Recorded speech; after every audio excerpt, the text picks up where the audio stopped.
My dear, sweet, and lovely Bath Girl.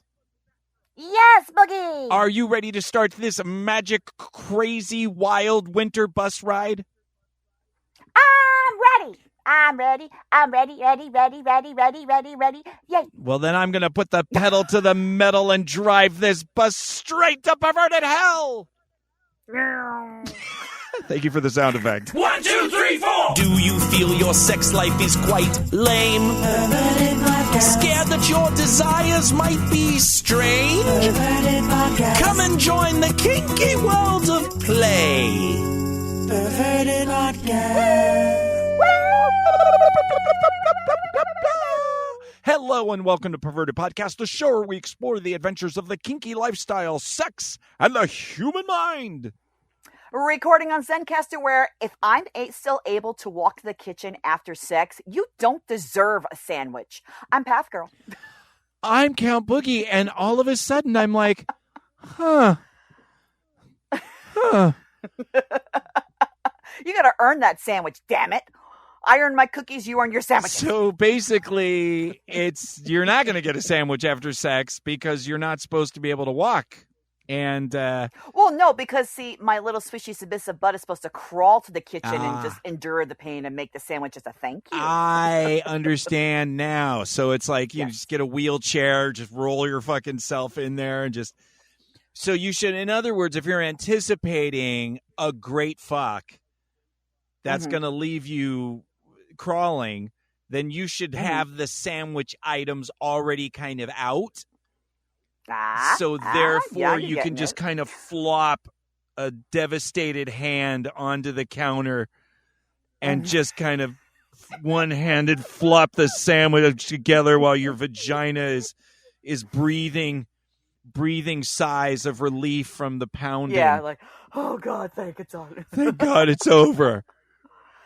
I don't think I fucked like that in a while. That requires assistance, a baseball bat, 5 Hitachis, a vagina, and snorting about 16 lines of Viagra off the small of the partner's back. There you go. Then you fuck it. I'll just make my own sandwich and not die. That's fine. But God damn it, I love it. And I hope all of our listeners are getting pounded and pounding at that level. Have you had any, speaking of sandwich level fucking, I haven't talked to you in a while. I'm assuming there has been some penetrato. I have not had any sandwich pounding, but I've had some sneaky sex. Donna snuck up on me, and I wasn't expecting it. Oh, was that like a bent over the counter fuck? Well, no, it was a couple of nights ago. I knew he was in the shower, so I was like, I'm gonna go join him in the shower. So I started taking off my clothes, and I walked in. I was like, hi, and I started to walk in the shower. He goes, well, I'm done, and I'm like, I'm not, and he goes, could I give you a rain check, please? I know I don't do it that often. I'm like, okay. His brain chemistry was kind of off. I'm like, fine. Sure. So, a couple of days goes by and he's getting ready to go to bed because he's got to get up super early in the morning and I don't. So I'm just laying there cuddling with him, watching TV for a few minutes. And he starts rubbing my butt. And I'm like, okay. And then he goes, well, you can turn over on your side and I can rub your butt better. I'm like, all right.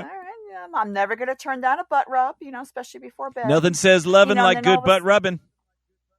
Can I get an amen? Amen. But then what I didn't realize while he was rubbing my butt, he was also pulling down my pajama bottoms with his other hand. I was like, Sneaky, agenda. Sneaky. Agenda pending. So we kind of, slipped in from the back and just kind of did a little fucky-sucky there. But I wasn't, I just laid down to get some cuddle time with him. I was not expecting to get fucked. It was very nice, but it was just, oh, he's rubbing my butt. It's so nice. And like, wait, what's poking me there? It was stealth mission. Pretty much. Stealth mission that just really wasn't overly stealthy. Just kind of. Yeah. Kind of like the second the back starts rubbing, you're like, because you know the body language, the rub, when it's like cuddle rub. And then there's just that moment where there's a pause and then you just feel a little extra pressure in the rub and maybe a little tremble in the hand, and it just goes. You can feel it, just like Dom hand.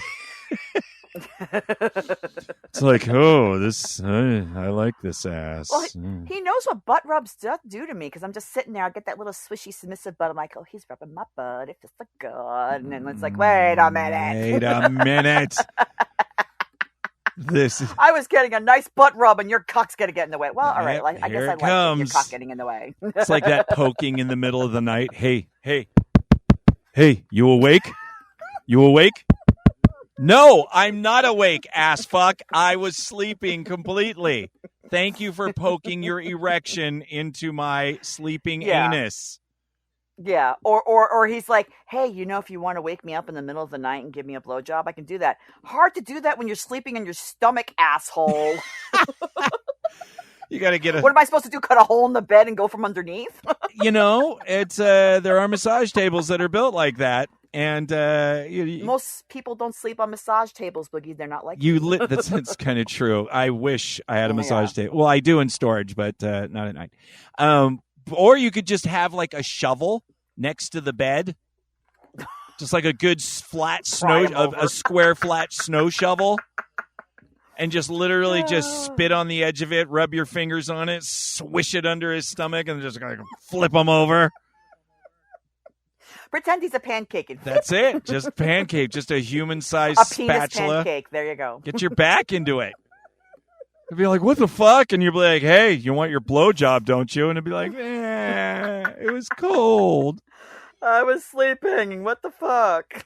Now you know how I feel. Now right? you know. Now you know. Well, God damn it. Yes. I'm glad at least you're having some fun and getting some stuff. And, Uncle Creepy's been saying some good stuff about the things you guys are doing. I guess you're going to both be doing the hunt coming up soon. Yeah, that's coming up in the spring, actually. It'll be his first hunt. He's already planning for it. I thought this was going to be something that's got like in the next couple weeks. Like he's already like in full scale planning, building masks and shit like that. Oh, yeah. Oh my God. It's fucking Creepy's way.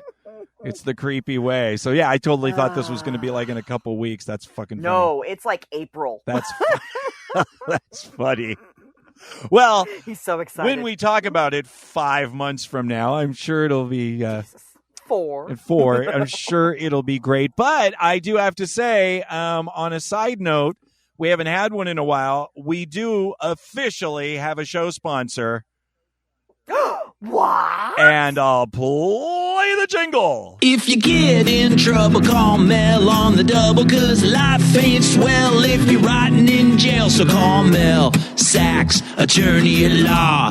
60 years fighting to keep you free. In Los Angeles, call 323-272-7877. That's 323-272-7877. Yow! Yeah, it's my Uncle Mel. What? My uncle. Your uncle Mel is sponsoring my Perverted Podcast?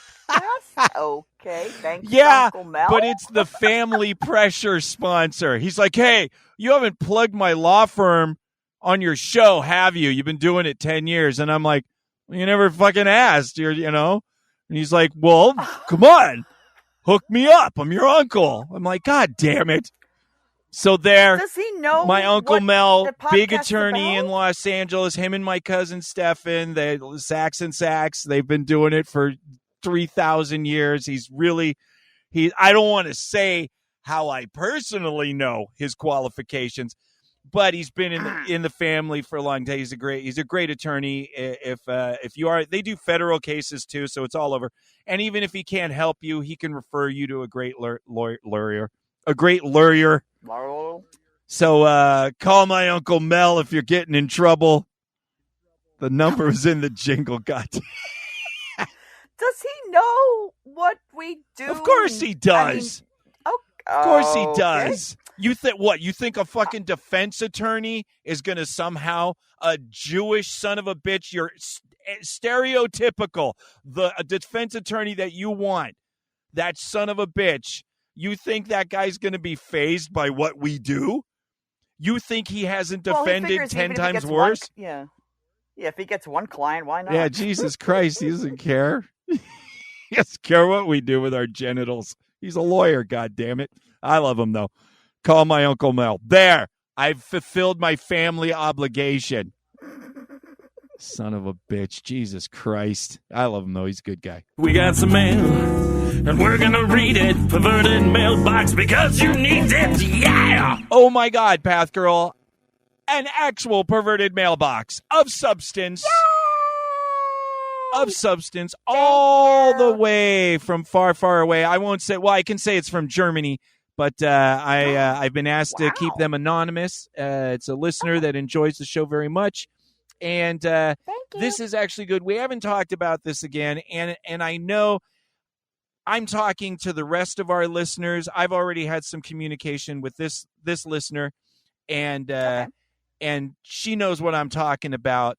But ultimately, at the end, there's going to be a poke from Uncle Boogie right into your little chest, because this is a constant conflict with people. This is something that comes up a lot.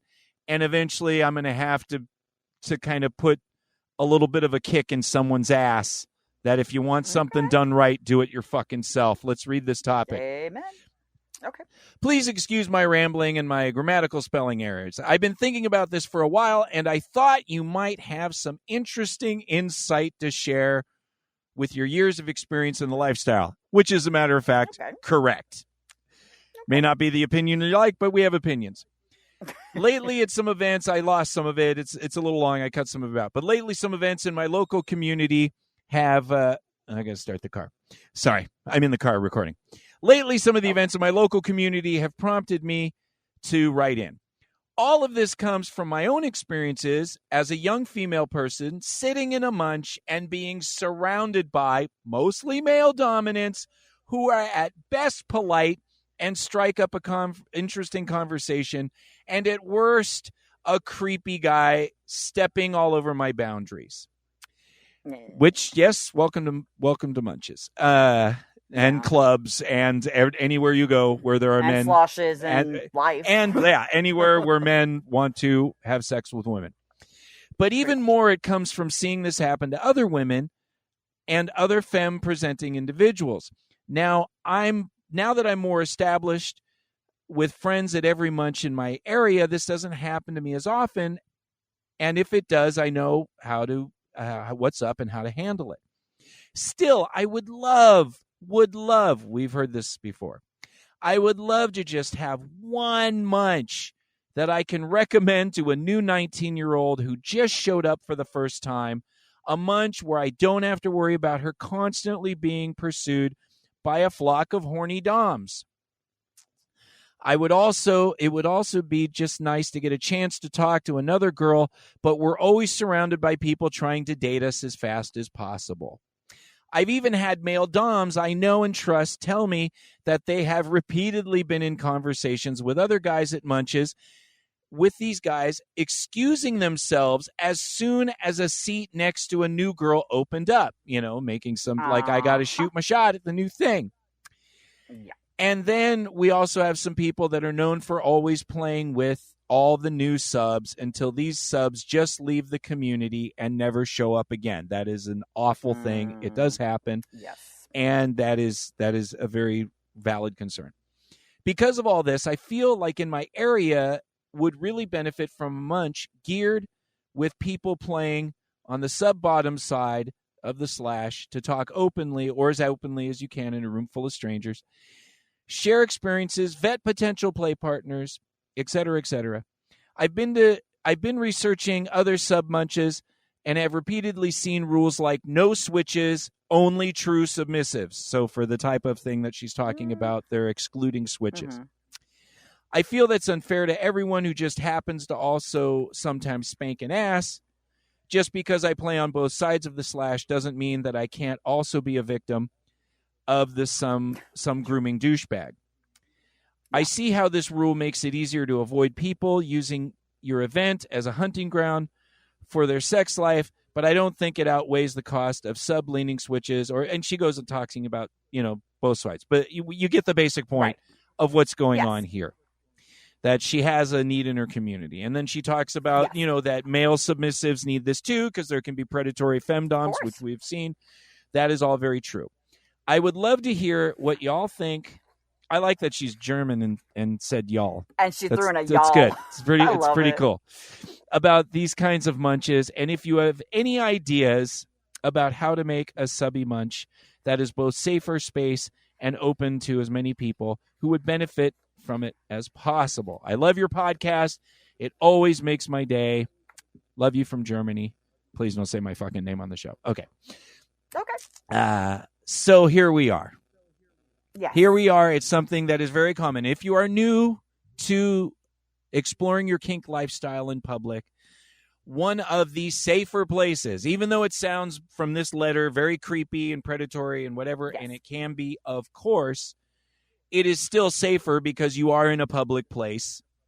Oh, yeah. And not in a sex club or a type of party that you may or may not know. And munches are, in general, a great place to go meet people. Absolutely. Before you go into a play scene. However, there can be problems, and depending on who runs the munch, it can be problematic. So, I'm going to come in as kind of the heavy on both sides. And maybe I will say first that nobody is coming into the kink BDSM lifestyle to learn how to do pottery, crochet, or counted cross stitch. That is not what people are coming here for. People are getting into the kinky sex lifestyle, the BDSM play with another person lifestyle, the sexual erotic role play lifestyle, the bondage discipline sadomasochism lifestyle, to do those things with other people. That's what we are coming here for. So I am not excusing bad behavior, and I am not excusing what happens at munches. I am not excusing people who do things wrong or predatory in a negative way. But that is what we all come here for. So before we villainize the people at munches that are reaching out to people in a polite way and asking them if they're looking for a play partner, there is nothing wrong with that, because that's what we are all here for. If it is an open munch, if it is not a specific munch that is said only submissive only, or this only, or that only, if you are going to a general munch, you are going there to meet people. And the people that are going there are trying to find people that they will eventually play with. That is, there's nothing wrong with that. No, not at all. Not at all. But at the same time, like, I've been at munches and sloshes where, like she said, that, you're sitting talking to a guy and some really hot girl walks in and he's like, I'm going to go to the bathroom. I'll be back in a minute, and just takes off. So, and I completely understand and agree with your opinion on, there are polite guys, or even girls for that matter, that they go there and they want to find a partner, and they start talking to random people, and it comes up in conversation of, so are you looking for a partner, blah blah blah. As long as you're being polite about it, and that's fine. But there's always the assholes at the munches who basically just monopolize people's time. Don't take social cues of hey, I'm going to go to the bathroom, and then you try to leave, and then that person finds you again. You're like, oh, I found you again. And yeah. So I've never gone to a submissive only event. I know they have them here. One of our local leaders has what she calls submissive safe havens, where she does almost like a sleepover at her house, and it's open to anybody who identifies as a submissive, and it's basically to build bonding between different submissive people, and talk about hey, stay away from these people, or hey, I've always wanted to explore this, what do you think? And it's a great place for people to get to know each other. I don't think I'd exclude the people that are switches, but I would keep an eye on them. Because like you said, where it's just basically like you could have some guy who's like, oh, I'm a switch, I like being hit, and then like the person's like, yeah, I've never been hit in my life, and it's like, yeah, you just came in here to meet girls or guys or what have you. So now starting your own event would be an absolutely amazing idea. Yep. And you could basically set it up as basically like, look, we only want submissives, or we will accept switches, but obviously because of the scrutiny and we're trying to provide a safe space for these people, we're going to scrutinize you a bit. I would suggest that if you are going to start something like this, start it with 2 or 3 other submissives. So that way, if you personally can't be at an event, there's somebody else there to help out. Sure. Because there's been sloshes and stuff that I've been to where we've had one organizer and something happens with that organizer where they get sick or vanilla life happens. And we're all standing around and there's new people going, is this where we're supposed to go? Or like one of our sloshes, there's a little, stuffed animal they put on the table, so it's kind of like a vanilla, like, oh, this is where the thing is, look for this stuffed animal. And the outside world doesn't know about it, but then if that person's not there and the stuffed animal's not there, they're like, where do we Everyone's go? wandering around. Are you my kinky friends? Are you my kinky new friends? Yeah, well, usually like there's a group of us that get together, and then we see the people with the deer and headlights look, and we're like, are you looking for a slosh? And they're like, yes. So we're like, okay, come over here, we're your people. The other thing I think you could do, and this would be great for bringing in the 19-year-old is, and I've done this with a lot of newbie kinksters, is go with them to other munches and sloshes, and you could be their wingman or wingwoman. Sure. And you could kind of like basically like, I've had it where I've had a safe word where like if a guy was annoying me, I'd use a name like, hey, Peter just called. And like the other person would know Peter would be like, oh, that's my safe word for like, get me the fuck out of here. Right. So it'd be like, oh yeah, we got to go call Peter back. We'll be right back, and like get away from the guy. You might want to go with her to one of these events and just basically like, okay, our safe word's going to be pineapple. And it's like, I want to drink with pineapple. And you be like, okay, get me out of here kind of thing. Sure. And it's just also to kind of like, you're going to have to deal with these people like it or not. I mean, they really, I've always had organizers that are like, if anybody's bothering you, come up and talk to us and we'll talk to them. And if we have to, we'll kick them out and ban them and what have you. But at the same time, like you also kind of have to like be able to deal with stuff on your own. And I truly get that, like, I love talking with some of my submissive friends because we talk about scenes and stuff. But at the same time, it's like, you got to let people in a little bit so that way if you want to play with them later, I mean, I've seen it. We've all seen it. And we've seen the people that don't take the social cues. Of course, in my early days, there was moments where you weren't taking the social cues. I was that guy a couple times. And in my ignorance, I'm like, what? Nothing too bad, but it's still, normal ignorance is fine. That this is what we're here for. But once again, just getting back to the munch, it really comes down to the organizers if they're going to establish those rules. You can establish any munch you want. You can say this is a munch where we're all going to wear funny hats every time. If you don't wear a funny hat, you don't get into the munch. You get to make up whatever rule you want, and then people have to follow your rule. It's your munch.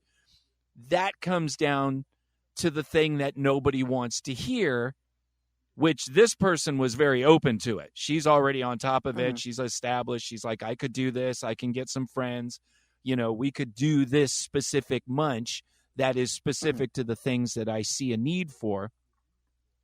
Most people just want somebody else to handle it. We've lost listeners from this show that wanted somebody else to handle it. And I'm like, this is a very specific thing you want. Yeah. So you're going to have to put in some effort for this. And if you just expect everyone to do things for you and you're just going to sit and say, why isn't somebody doing this? Why isn't somebody doing this? This is a need. You should be doing this. You should be doing this. You're not going to get done what you want done, and you're just trying to put the work on other people. Ultimately, if you want something to be different, you are the first line of defense to that. Now, then if somebody comes up and there's somebody who's really good at this and you're good at manipulating people into being of service in your place, by all means, talk all your friends into doing a munch that you just show up for. But the reality is, if you see a need, if there's something you feel strongly about, you can start a submissive-only munch, or a munch that only allows people to show up and be at your group if they have gone through the vetting and have gone through a munch orientation, to where the leaders of the munch send them. You are not, this is a no pickup munch. Yes. If you pick up on someone, if you ask someone for their number, if you start to lean your conversations into that, you will be excused from this munch and you will not be welcome back at this munch. But it comes down to that enforceability and whatever, and what's this and vague. The easiest way is to start a sub-only munch, 0 pickup allowed. This is just for people to get to know each other and talk about the kinky lifestyle. It is not for pickup play. But you're the one responsible for it. You have to do it. And if you're not willing to do it, then it's not going to get done until somebody else feels strongly about it. Yeah, and it's also, it is work, because, you know, trying to find a place that will be accepting of, like, hey, we're a bunch of kinky people, or like, hey, we're going to be like 30 people in this courtyard, and, you know, some people don't buy food or buy drinks or what have you. You know, we've been very blessed in this area that we have several different munches and sloshes that just welcomed us with open arms, and we understand that while we're there, we tip our wait staff, we keep ordering food and drinks, and, you know, even if we're on a budget, we, you know, plan for it or what have you. But, and then also you got to deal with, okay, so fine, you start a submissive only munch and somebody comes in and says they're submissive and they're not. And then they get butthurt, and then they're going to badmouth you all over the place saying, well, I identified as a submissive. But, you know what the truth is. But, you know, obviously, you know, stuff gets out. Sure. So, drama can, it is a responsibility. Drama can happen. Yeah, drama can follow you anywhere. Yeah. So, I mean, it is, if you can do it, and it would be absolutely wonderful, because, you know, especially you can start reaching out to people going, hey, you might not have heard, but we have this submissive munch or the submissive slosh where we all get together and we kind of talk, and it's a safe space where there's nobody, you know, pickup play or nobody picking up numbers and what have you. I actually come to think of it, I have seen a couple of places where it's been like, hey, this is just for people to meet and greet and not for pickup play or not to pick up partners and Even stuff. if you start an online group, you can start a Zoom munch. Oh, yeah. You can then nobody can pick up. You can literally just turn off and mute any fucking dipshit that starts acting stupid. You know, you can have chat groups. You can do things online. I know it's difficult to set this up, but you don't have to commit to every month. You can just try it once or twice. Get a place that'll let you in. Call some bars are really good because they know someone's going to, like, especially if you're doing a munch on a weeknight where it's not a busy night like a Friday, Saturday, Sunday. If you're doing a Tuesday night, a Wednesday night, most bars and smaller venues are happy to, to sell 10 drinks. If 20 people show up and, only a number of people buy something, they're still selling more than they would on a normal dead night. So there's a lot of places that are going to be open to going, okay, sure, have your group in back. Just don't intermingle. You have the same rules about don't dress in kink wear. It's a vanilla setting, a non-kink setting. There are places to find in most areas that you can, unless you're in a super conservative area where people freak out a lot. But it can be done. You can do it once or twice, see how it goes. But it is your responsibility if you want it bad enough. And I think it can work. I've seen a lot of people start munches. There's been a lot of great munches. Munches come and go depending on who's running it and who can handle it. And then they have to leave, so they turn it over to someone else, and it either goes well or it tanks. But that's why I was saying they started with multiple people, so that way you can kind of and people get, people get tired of running events and running sloshes. I mean, like, kudos to every single person in my community, like Be Wild, like she's running her parties in Graham, and other people that I know sloshes. It is work, because you got to make sure, like, people pick up all the garbage and stuff, and hey, check in with the manager, and hey, was everything okay tonight? And it is work, but it's satisfying work if it goes great. And I think you definitely could do it even online, like you were saying, would be wonderful.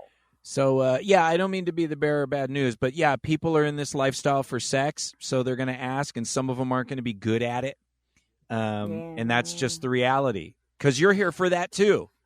So we can't always just, it would be great if everywhere we went, there was enough leadership with enough strength and enforceability to get rid of every person that was socially awkward. But it's like that everywhere. It's like that in every hiking group, every meetup you go to, every bowling league. There's going to be people there because they're going to meet people to date or fuck. But in this lifestyle, it's heightened because we know that everybody is here to fuck and to play. Maybe not fuck, maybe they want to play, but everyone's here to play. Just play, You know what I'm saying? So that's going to heighten it. And if you want something specifically that protects you from that, you may have to do that yourself. Yep. Good topic. Great. Call me the bad guy. And thank you. Call me the bad guy of the reality. I've done a lot of these. But they wrote in from Germany. That's so awesome. Thank you for writing in. Thank you. It's nice. pervertedpodcast@gmail.com. We will talk about your letter if you send it in, like this fine listener. Please. Yay, thank you. Uncle Creepy lurks around your bedroom. Once you're in his clutch, he penetrates the places where your mama said that good girls shouldn't touch. Gotcha. Don't ask me what that sound was, by the way. That was... I'm like a weird gun firing? Yeah, we're supposed to learn hooks. Everything's a hook, in characters in school. So it's like you got to have some fucking thing for everything. Like yeah, or who, or a certain gesture. Oh, catchphrase. Yeah, either a catchphrase, but it's got to something that you use all the time, like to God's ears, or did I say that? There's always some like little thing that you repeat, and it's like obsessive now. So now I'm constantly like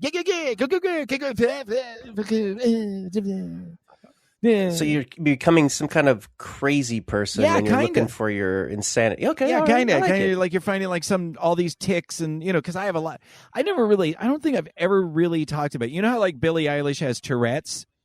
But wait, what? You didn't know Billie Eilish has Tourette's? She's talked about it plenty. Yeah, it's lights and things like that. She has like legitimate. It's on a lower level, so she can manage it pretty well. But yeah, there's times you've seen interviews where she'll tic.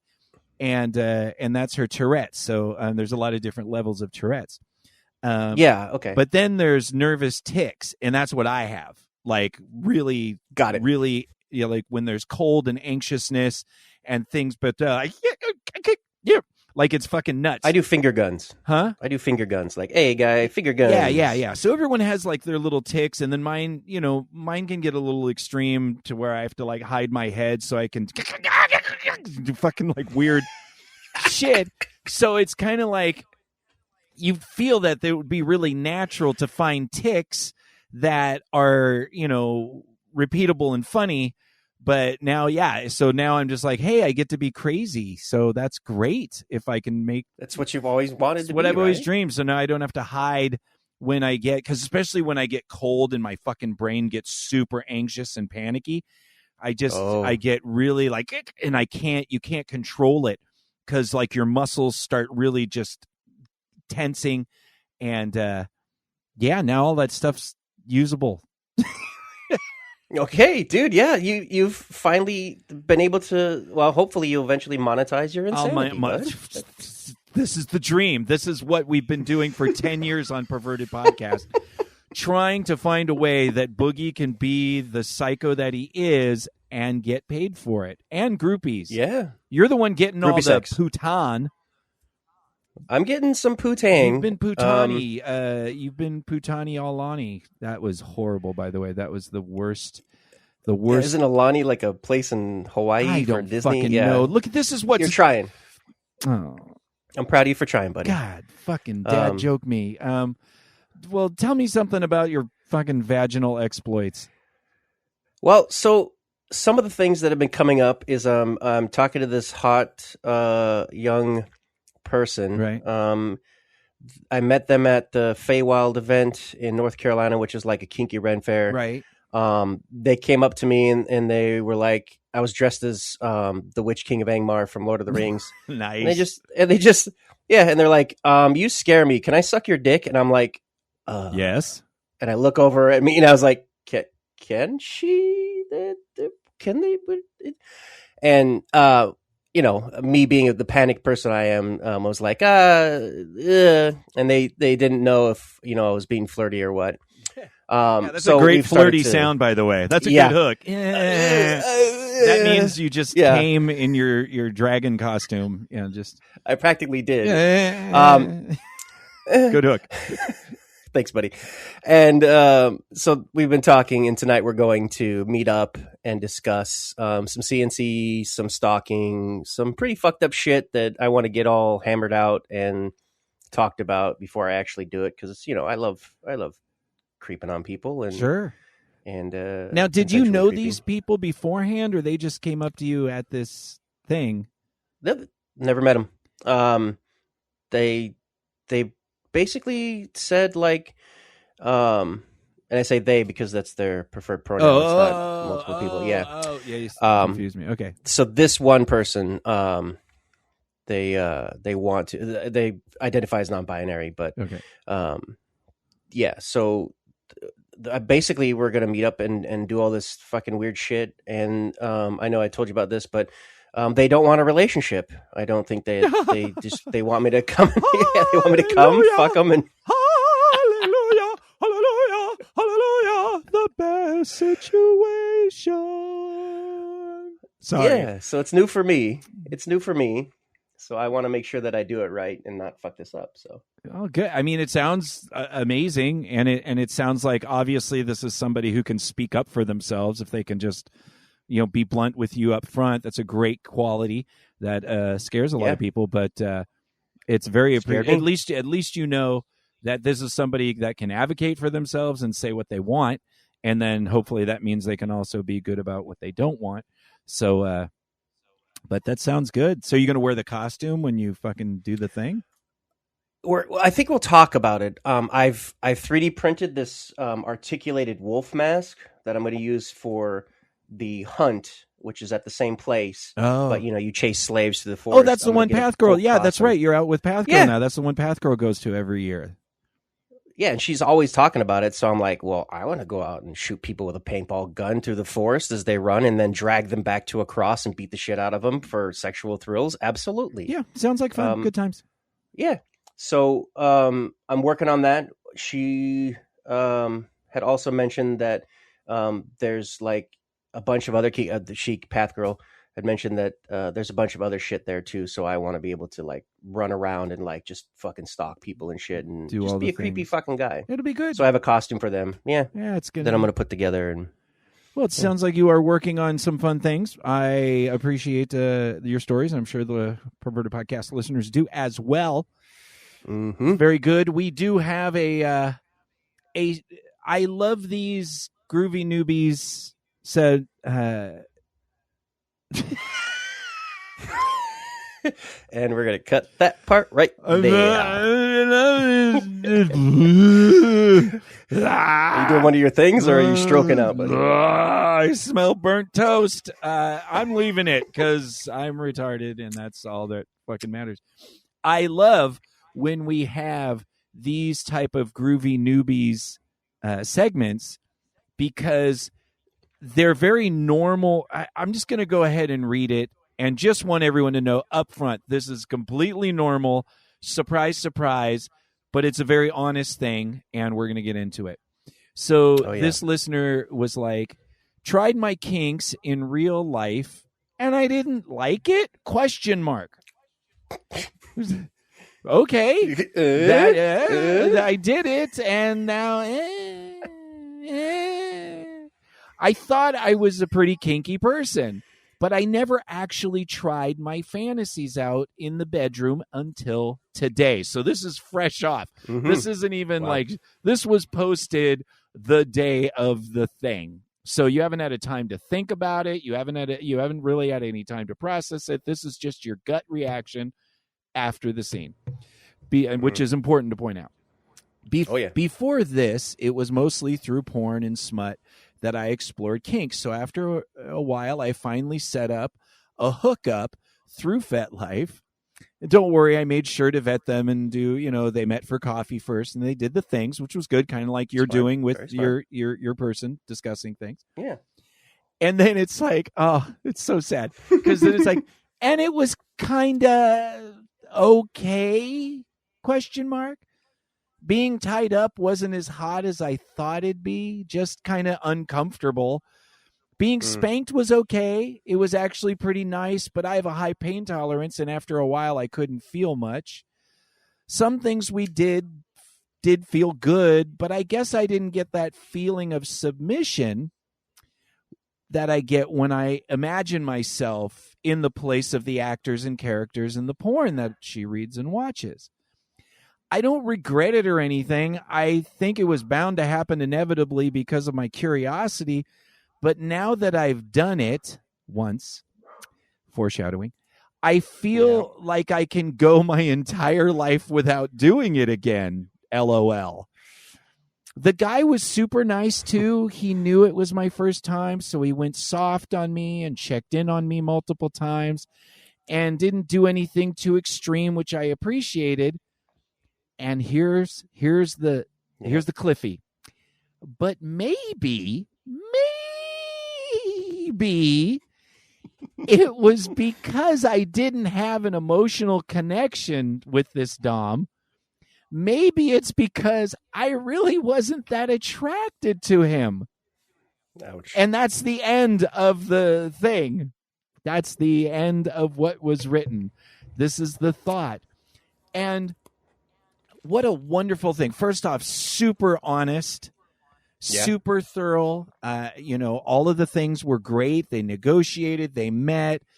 She's going from fantasy to reality, which is what we do in this lifestyle. This is what happens when your fantasy that you've been building and building and building for a lot of times a long time, all of a sudden, now here you are. And what a shock that it's a little different from the fantasy.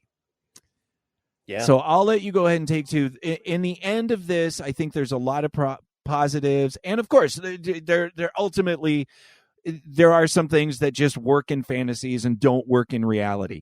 But from what I read here, it really sounds like she already kind of knows what the problem was at the end. So I'll let you go ahead. I think so. I'll let you go ahead and go first. Well, here's my first thoughts. And Lady Solaris, friend of the show, had really hammered this home to me when I first started, learning under her and getting all that stuff. She said the fantasy will always be better than the reality. And one of the things that she did teach me was always have a backup to your fantasy. Something as a top, I have learned, and I know, especially since how fucking stupid I am sometimes, that things are going to go wrong. Yeah. I'm going to fuck it up. And let me give you a quick story of how I fucked it up. And this is pretty funny because another bearded pervert that I knew, we were like, okay, let's do some fucked up shit. Let's get like 3 or 4 gallons of liquid whipped cream. I'll bring my little drill. We'll drill the whipped cream into, foamy whipped cream, and we'll huck them at people. Yeah. Problem is, we didn't think too smartly, and I whipped the shit out of it. And as some of our maybe chef people know, or even people who know how to cook, if you whip whipped cream too much, it separates the solids from the fats, and you get water and butter. Oh. So instead of having 5.5 pounds of whipped cream, we had 5.5 pounds of unsalted butter.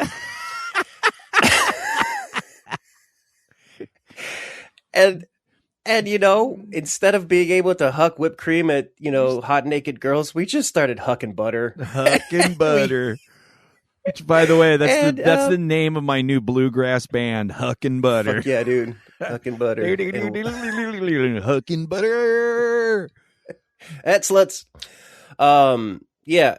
So I always learned to have a backup. We didn't. So we basically just took the butter and dumped it out in the middle of the road and had fun watching cars run it over. Nice. Yeah. And so from that day forward, I've always learned to have the fantasy work on it, get it out on paper, Right. and fucking be prepared for it to just go abso-fucking-lutely wrong. Either A, your bottom's not going to like it, or me, I'm just going to be like, yeah, this fucking sucks. It's not as cool as I thought it was. It's stupid. I don't want to do this anymore. Yeah, and I think what's important of what you pointed out is, sometimes, pieces might work, and then you go back and then you work on the things that didn't work, or you communicate with your top or bottom and say, that's what the aftercare is for. And the debrief, Jesus Christ, fucking the debriefing. The debrief, fucking. Is that Popeye or Porky Pig? You have a bad day in improv class, and it just carries the heck over.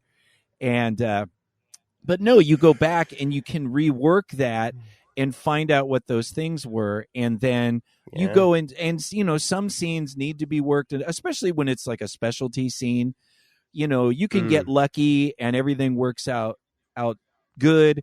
Or you find things where you're like, that didn't work, whipped the thing too long, we made butter, we did this, didn't put down enough tarps, didn't do this, didn't put enough, a real famous one is didn't put enough light oil on the skin before doing the wax play, so then it just wouldn't come off, and we had to cut it off with a knife, which is its own type of play, but if you're not planning for it's kind of fun. But if you're not planning for it, then it's a really lame thing where it's supposed to be all sleek and whatever, or not, or some things can go bad. You didn't have a wet towel when you did fire play, and the fire pooled, and you got more of a burn than you wanted to get. And, there's a lot of things that you learn because you don't know all the things, everything that can go wrong or be different or whatever. And so sometimes, that's the work of learning how to do certain things with certain people, because once again, it's not just about the top. Every bottom responds differently. Every skin is sensitive or different, or or their headspace or whatever. There's so many different things. So you should never get on one play unless it was really bad and the connection was really horrible. You should never have that expectation going in that everything's going to be perfect, because that's the fantasy part, is that it's going to be exactly like your fantasy. I don't agree with Solaris on this. I know why she said it, but I've had plenty of times where the reality was 10 times better than the fantasy, and been like, holy shit, I didn't even expect, because the person went into like some hyper headspace where they started hallucinating chocolates, and there's all these different things that I kind of never even knew was available until I jumped in with a certain person or whatever. So sometimes, because we say that a lot, the fantasy's always going to be better than the reality. Well, the fantasy is just with me jerking off.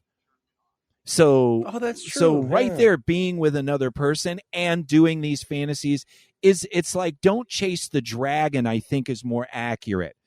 It can't be the fantasy, because that fantasy is 100% scripted in your head in an unrealistic world where there's no physics and things like that.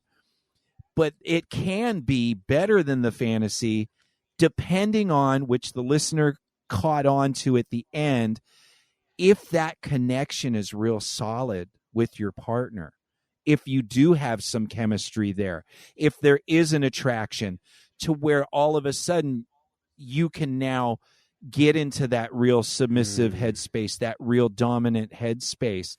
Because in the fantasy, you're absolutely attracted to whatever's going on. That's why you're freaking watching it.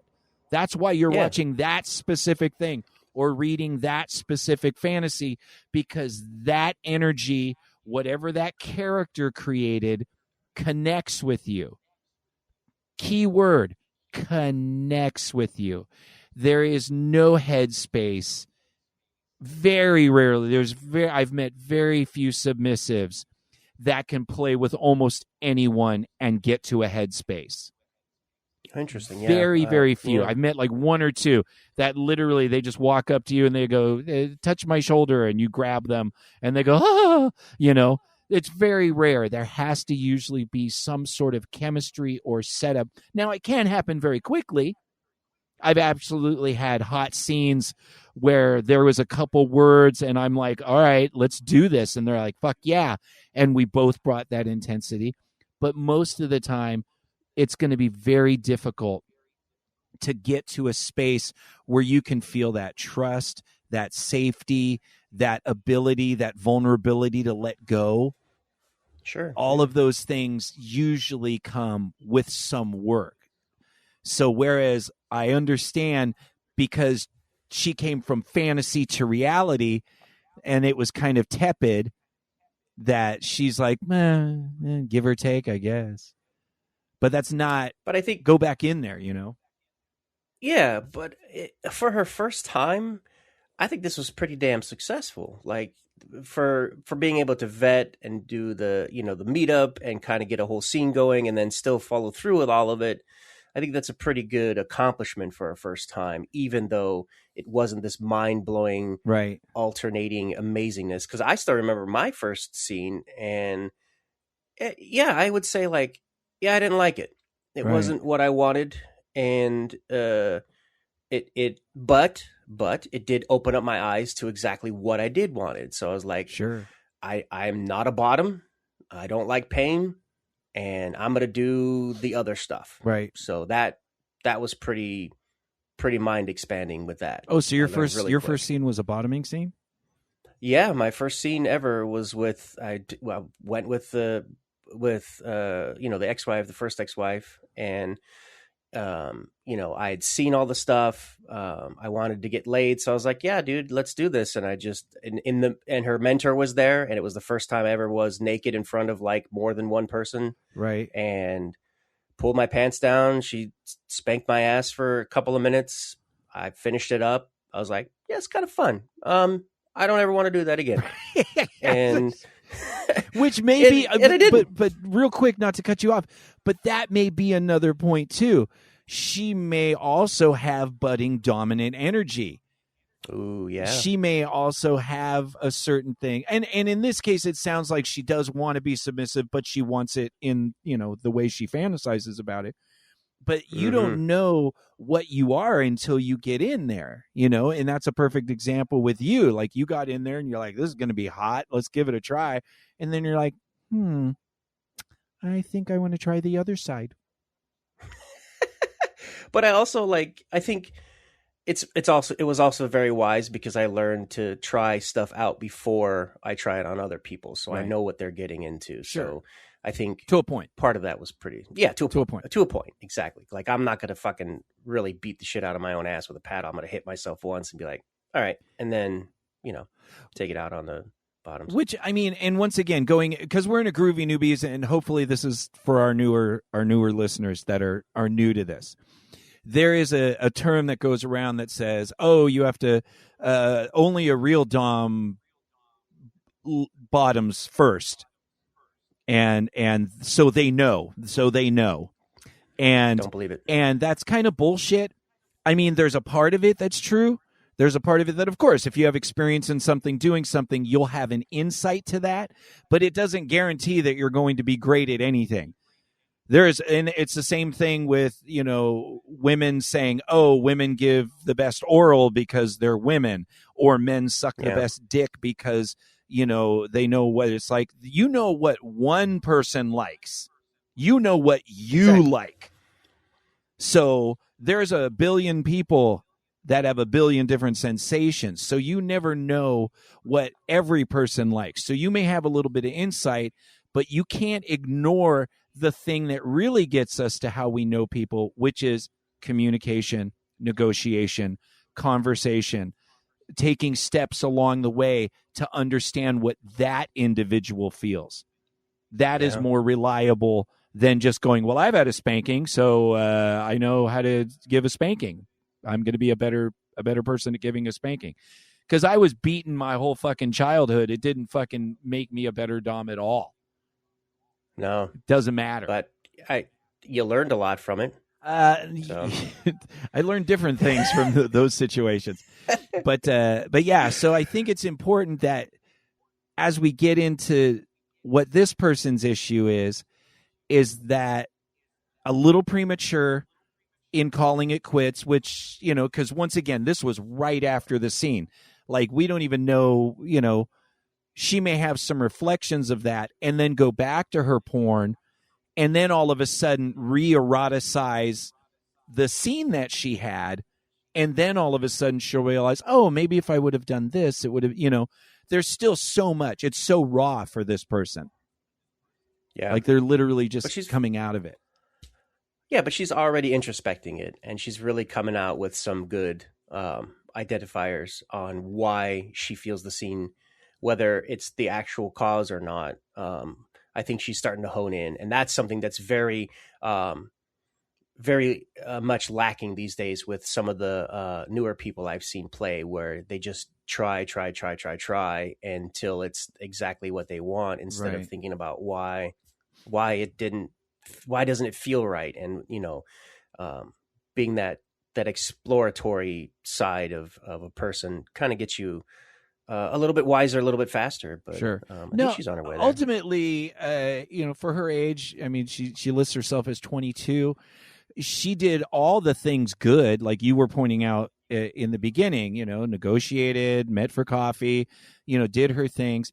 But really what the problem is you have another human here when you're in an actual play scene.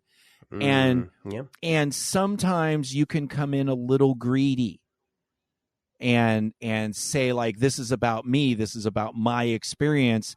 And you haven't really learned yet that, oh, well, is the dominant just like an ATM?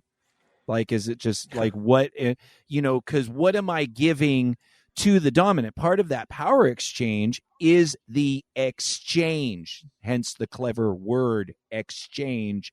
It means you get something from me, I get something from you. And another thing, a lot of times a new person is very about their experience, which is fine. That's what you're there for.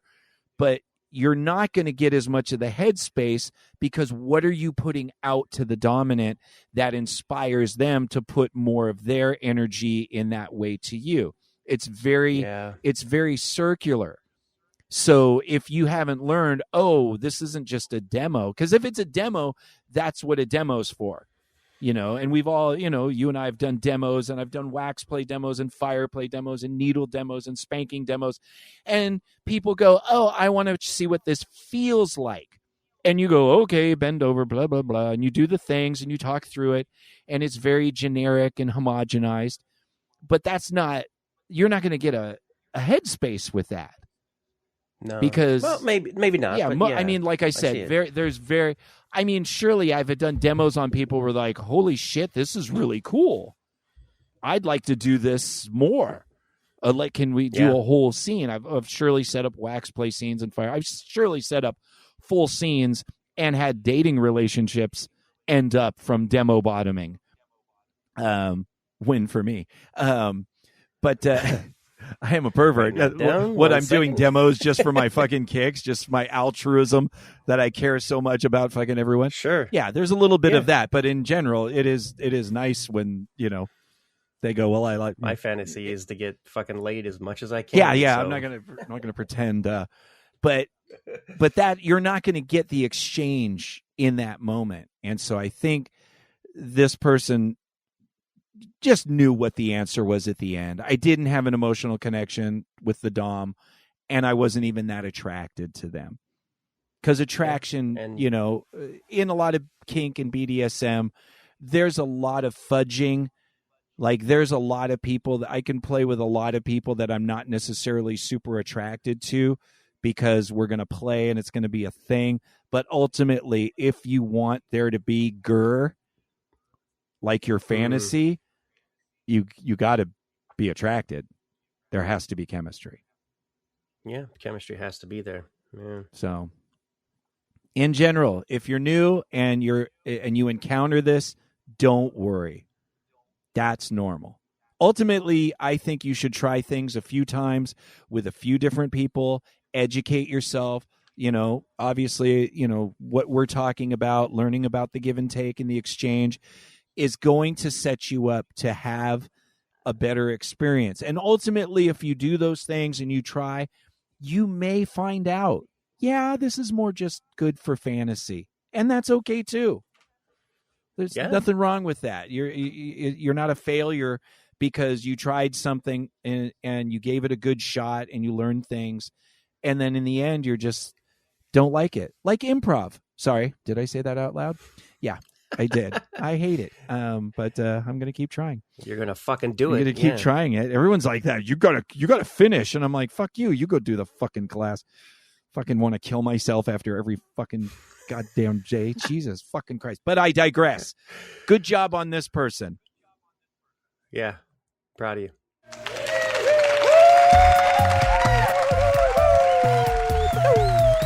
And that is the end of show 442.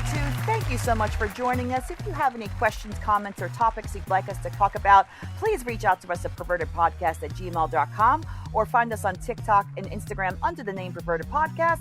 And on FetLife, there is both a group and a page. Please help support the show by liking this episode and subscribing to the show. And don't forget to share the show with other Kinksters like you so they can find us. And if you'd like to support the show a little bit more, please go to our Patreon at patreon.com/pervertedpodcast and sign up for our $5 if you give a fuck level, and you become a PP sugar zombie. And with that support, you get our show a few days early and our Patreon exclusive half a PP episodes now with more extra Uncle Creepy, and is only for our illustrious patrons. And of course, love and smushy kisses to our patrons around the world. Your support means the world to us.